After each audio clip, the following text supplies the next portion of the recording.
From the moment ISIS captured Mosul, in early June 2014, I began to follow the conflict on a daily basis. In this series, I will cover the campaigns and battles fought by ISIS for control of the Levant. By mid-2014, ISIS had thoroughly plundered vast arms depots in northern Iraq.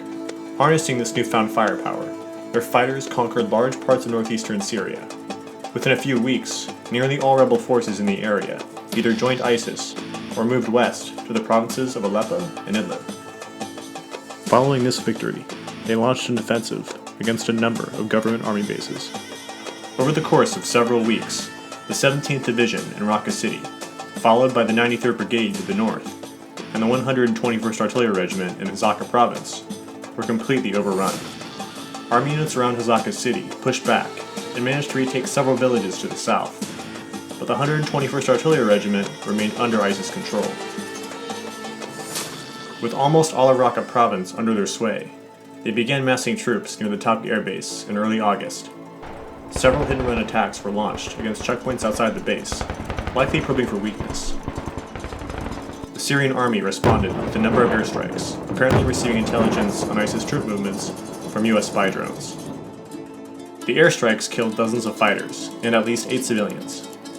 During the air raids, the Raqqa City water plant was destroyed, cutting off the water supply. At the same time, the government flew in reinforcements in an attempt to stave off the attack.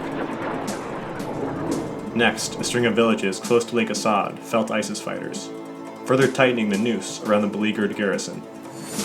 In the wake of this advance, they commenced a large-scale assault against the airbase, spearheaded by a double suicide bombing near the entrance. Following the bombers, 200 fighters attempted to breach the defenses, but failed. Fighting continued throughout the night, but had subsided by morning.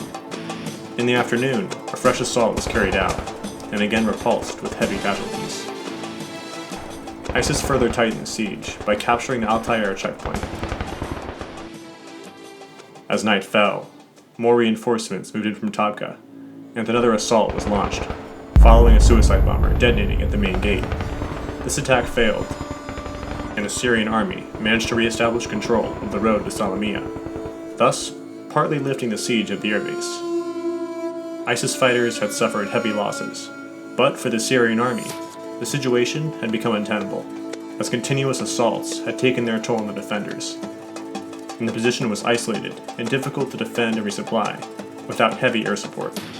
The army gradually withdrew the aircraft and heavy weaponry from the base, before pulling its forces back toward Salamiyah. In the midst of this withdrawal, ISIS fighters broke into the base, routing the rear army units and executing at least 250 soldiers, about 700 managing to pull back safely.